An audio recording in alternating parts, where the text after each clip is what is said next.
Оқушылар саламатсыңдар ма? Мен сендерге бүгін ондық бөлшекті, яғни ондық бөлшек дегенді білеміз, үтірі барсан, бүтін санға қалай бөлеміз? Ондық бөлшекті ондық бөлшекке емес, ондық бөлшекті бүтін сандарға қалай бөлеміз, соны тоқталатын боламыз оған. Енді қара, ең оңай жолы мына үтірден құтылуымыз керек. Бұл үтірден қандай жағдайда құтыламыз? Үтірден 0,100-ден 14 деп оқылады. Осыны біз 100-ге көбейтетін болсақ, бұл жерде біз үтірден құтыламыз да, 100-ге көбейтсек 14 деген сан шықты. Сондықтан, егер бөлшектің бір жағын 100-ге көбейтсек, екінші жағында 100-ге көбейтеміз. Сонда мынандай сан шықты. 14-ті енді 700-ге бөлуіміз керек. Ол үшін 0 бүтін жетпейді, 0 бүтін болғандықтан мына жерге міне бір 0-ді қойдық. Әлі де жетпей тұр, сондықтан екінші 0-ді тағы да қоямыз, мына жаққа тағы да 0 береміз. Енді жетеді ма 1400-700-ге? Әрине жетеді. Енді 2-ден береміз 14. Мына осындай жауап шығады. Келесіде дәл солай жасайық. Мына үтірден құтылу үшін біз 10-ға көбейтеміз. Өйткені 4,10-8. 10-ға көбейтсек, бізде 48 шығады. Міндетті түрде екінші жағында көбейтуді ұмытпау керекпіз. Бірақ жағын ғана көбейтпейміз, екінші жақты да көбейтеміз. Енді 48 80-ге жетпейді. Мына жерге 0 бүтін деймізді. Мына жаққа 0 береміз. Сонда 480-ді 80-ге бөлетін болсақ, бізде ол 6. 48, 4 жердегі алдым. Дәл солай, бізге көріп тұрық, үтірден кейін 2 сан тұр. Сонда бұны біз 100-ге көбейтуіміз керек. 28 шықты, 100-ге көбейтеміз, 400 шықты. Жетпейді, сондықтан 0 бүтін дейміз. Мына жерге 0 береміз. Әлі де жетпей тұр, 280, 400-ге. Сондықтан мына жерге 0 береміз, мына жаққа тағы да 0 береміз. Енді келіп, 7-ден берсек, 7 жердегі 4-ін 28, артындағы 0-дерін жазамыз. Мына. Енді бізде, егер бізде 450 бөлу 100 дейтін болсақ, оны мынандай баған түрінде шығарудың қажеті жоқ.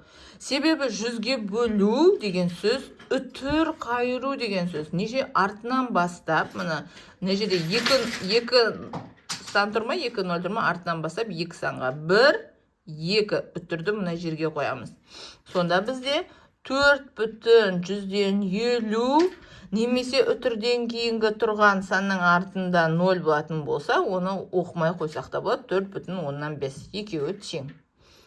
Дәл солай 10-ға бөлу деген сөз, мына жерде бір сан, мына жерге апарып үтірді қоям, сонда алдына 0 түседі деген сөз. 0,10-нан 6.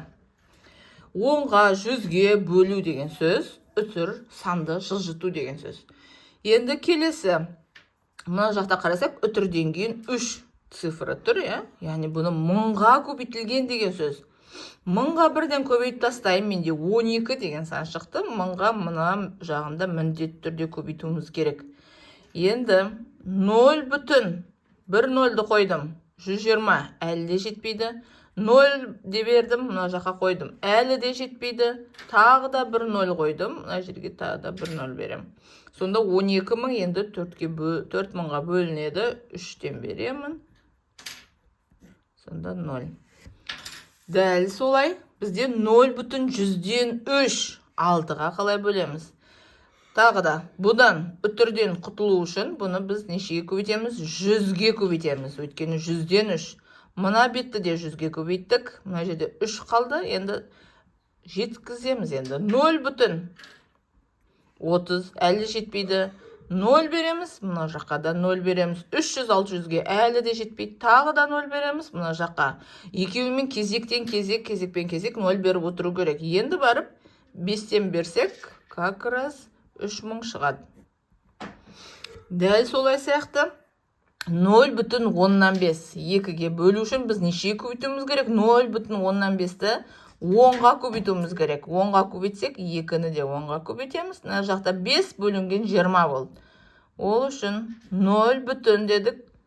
Мына жаққа 0-ден бердік. Енді біз нешеден береміз? 2-ден береміз. 3-тен берсек асып кетеді, себебі 40 0, 10. Енді мынандай нәрсе бар. Бір рет үтір қойғаннан кейін екінші рет үтір қоймаймыз.